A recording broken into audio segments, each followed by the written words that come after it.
നമസ്കാരം. രാജ്യത്തെ ദേശീയപാതകളിലെ ടോൾ പിരിവ് സംവിധാനത്തിൽ സമഗ്രമായ മാറ്റം വരികയാണ്. നിലവിലുള്ള ഇലക്ട്രോണിക് ടോൾ പിരിവ് സമ്പ്രദായമായ ഫാസ്ടാഗ് പിൻവലിച്ചുകൊണ്ട് സാറ്റലൈറ്റ് അധിഷ്ഠിത ടോൾ സംവിധാനം, അതായത് GPS ടോൾ സംവിധാനം അടുത്ത മാസം മുതൽ അവതരിപ്പിക്കാനാണ് കേന്ദ്ര സർക്കാർ പദ്ധതിയിട്ടിരിക്കുന്നത്. അതിനൂതന ടോൾ പിരിവ് സംവിധാനത്തിലേക്ക് രാജ്യം മാറുന്നതോടെ യാത്രികർക്ക് കൂടുതൽ കാര്യക്ഷമവും സുതാര്യവും ഉപയോക്തൃ സൗഹൃദവുമായ യാത്രാനുഭവവും ലഭിക്കും എന്നാണ് പ്രതീക്ഷിക്കുന്നത്. സാറ്റലൈറ്റ് ടോൾ സംവിധാനത്തിന്റെ കൂടുതൽ വിശദാംശങ്ങൾ നമുക്ക് നോക്കാം. സാറ്റലൈറ്റ് ടോൾ പ്രവർത്തിക്കുന്നത് എങ്ങനെയെന്നാണ് ആദ്യം പറഞ്ഞു തരുന്നത്. ഗ്ലോബൽ നാവിഗേഷൻ സാറ്റലൈറ്റ് സിസ്റ്റം, അതായത് GNSS എന്ന സാങ്കേതിക വിദ്യ ഉപയോഗപ്പെടുത്തി വാഹനങ്ങളിൽ സ്ഥാപിക്കുന്ന ഓൺ ബോർഡ് യൂണിറ്റ്, അതായത് OBU എന്ന ഉപകരണത്തിലൂടെ റോഡുകളിൽ സഞ്ചരിക്കുന്ന ദൂരം തിട്ടപ്പെടുത്തിയാണ് പുതിയ സംവിധാനത്തിൽ ടോൾ പിരിക്കുക.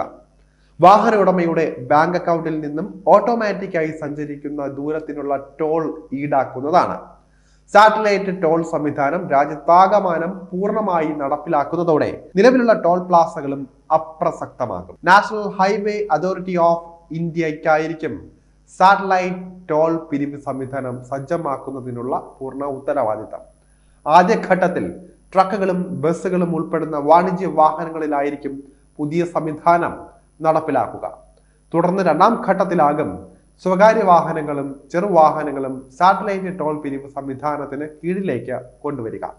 നിലവിൽ ബംഗളൂരു മൈസൂർ ദേശീയപാതയിലും പാനിപ്പത്ത് ഹിസാർ ദേശീയപാതയിലും GNSS സാങ്കേതിക വിദ്യയിലുള്ള ടോൾ സംവിധാനം പരീക്ഷിക്കുകയാണ്.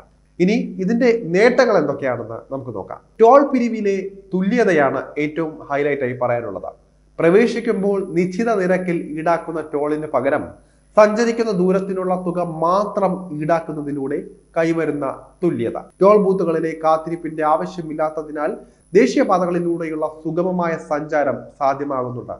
നമുക്കറിയാം, ടോൾ പ്ലാസകളിൽ പലതരം തർക്കങ്ങൾ ഈയിടെയായി വർദ്ധിച്ചു വരുന്നുണ്ട്. ടോൾ ബൂത്ത് കൃത്യമായി പ്രവർത്തിക്കാത്തതിലും അതുപോലെ തന്നെ അനാവശ്യമായി സമയം കളയുന്നതിലും അതിൽ അനിഷ്ടരായി നിരവധി പേരാണ് അവിടുത്തെ ജീവനക്കാരെ മർദ്ദിക്കുന്നതും തിരിച്ചും ഇത്തരത്തിൽ മർദ്ദനമല്ലേ ഏൽക്കുന്നതും.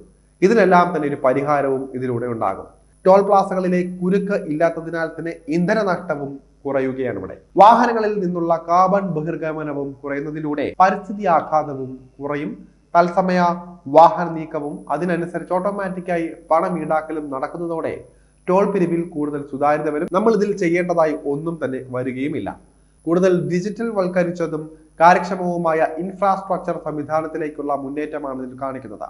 കഴിഞ്ഞ വർഷം ജൂണിൽ ആവിഷ്കരിച്ച സാറ്റലൈറ്റ് ടോൾ സംവിധാനം ഈ ഏപ്രിൽ 1 മുതൽ നടപ്പാക്കാനായിരുന്നു കേന്ദ്ര സർക്കാർ തുടക്കത്തിൽ പദ്ധതിയിട്ടിരുന്നത്. എന്നാൽ US സാങ്കേതിക വിദ്യയിൽ പ്രവർത്തിക്കുന്ന ഗ്ലോബൽ നാവിഗേഷൻ സാറ്റലൈറ്റ് സംവിധാനത്തിന് പകരമായി ഇന്ത്യ വികസിപ്പിച്ചെടുത്ത സാറ്റലൈറ്റ് ഗതി നിർണയ സംവിധാനമായ നാവിക് അഥവാ Indian regional navigation satellite system, അതായത് IRNSS ഉപയോഗപ്പെടുത്താനാണ് കേന്ദ്ര സർക്കാർ ആലോചിക്കുന്നത്.